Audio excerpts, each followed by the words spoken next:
আমাদের উপকূল ভূমি, সাগরের সঙ্গে আমাদের লাগোয়া উপকূল, এই একটা মস্ত বড় সুযোগ।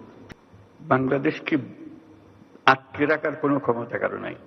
জুলাই আন্দোলনের পর ঢাকার সঙ্গে দিল্লির কূটনৈতিক সম্পর্কে কিছুটা শীতলতা দেখা দেয়। ফলে বাংলাদেশের ভেতর দিয়ে ভারতের মূল ভূখণ্ডের সঙ্গে উত্তর পূর্বাঞ্চলের রাজ্য বা সেভেন সিস্টার্সের যোগাযোগের ভবিষ্যৎও হুমকির মুখে পড়ে। এবার সেই ইস্যুতে দিল্লির ঘুম হারাম করতে চলেছেন প্রধান উপদেষ্টা doctor Mohammad Yunus. We are the only guardian of the ocean. চলতি বছরের মার্চে চীন সফরে গিয়ে প্রধান উপদেষ্টা বলেন, সেভেন সিস্টার্স স্থলবেষ্টিত অঞ্চল, এ অঞ্চলের জন্য সমুদ্রের একমাত্র অভিভাবক হলো বাংলাদেশ। এছাড়া চীনা অর্থনীতির সম্প্রসারণের জন্য বাংলাদেশ অনেক গুরুত্বপূর্ণ বলেও মন্তব্য করেন তিনি।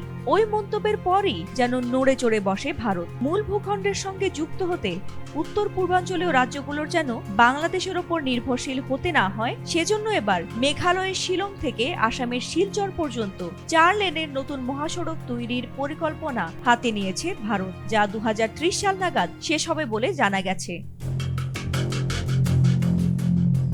ভারতের জাতীয় মহাসড়ক ও অবকাঠামো উন্নয়ন কর্পোরেশন লিমিটেডের এক কর্মকর্তা বলেন, মূলত ডক্টর মোহাম্মদ ইউনূসের ওই মন্তব্যের জেরেই তারা ওই নতুন মহাসড়কটি তৈরি করবেন, যেন বাংলাদেশের ওপর আর নির্ভরশীল না হতে হয়।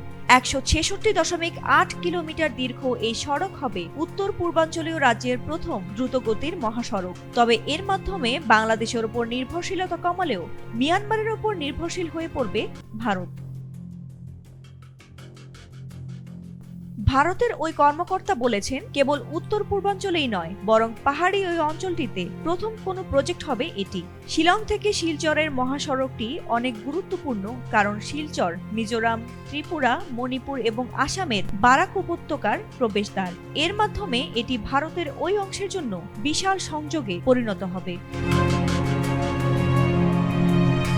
বর্তমানে ভারতের মূল ভূখণ্ডের সঙ্গে উত্তর পূর্বাঞ্চলীয় রাজ্যের যুক্ত হওয়ার একমাত্র পথ হল চিকেন নেক বা শিলিগুড়ি করিডোর। বাংলাদেশ যেহেতু বঙ্গোপসাগরে ভারতের চলাচল সীমিত করেছে, তাই এখন ভারত ও মিয়ানমার কালাদান প্রজেক্টকেই বিকল্প হিসেবে চিহ্নিত করেছে। গত 30 এপ্রিল ভারতের কেন্দ্রীয় মন্ত্রিপরিষদ 22,864 কোটি রুপির এ মহাসড়কটি নির্মাণের অনুমোদন দেয়। তবে শিলং থেকে শিলচরের এই মহাসড়কটি তৈরি ভারতের জন্য মোটেও সহজ কোনো কাজ হবে না। বিশেষজ্ঞরা জানিয়েছেন, পাহাড়ি অঞ্চল হওয়ায় সেখানে কাজ চালানোর সময় ভূমিধসের মতো বড় ঘটনা ঘটতে পারে। ফাতিমা সুলতানা, এটিএন বাংলা।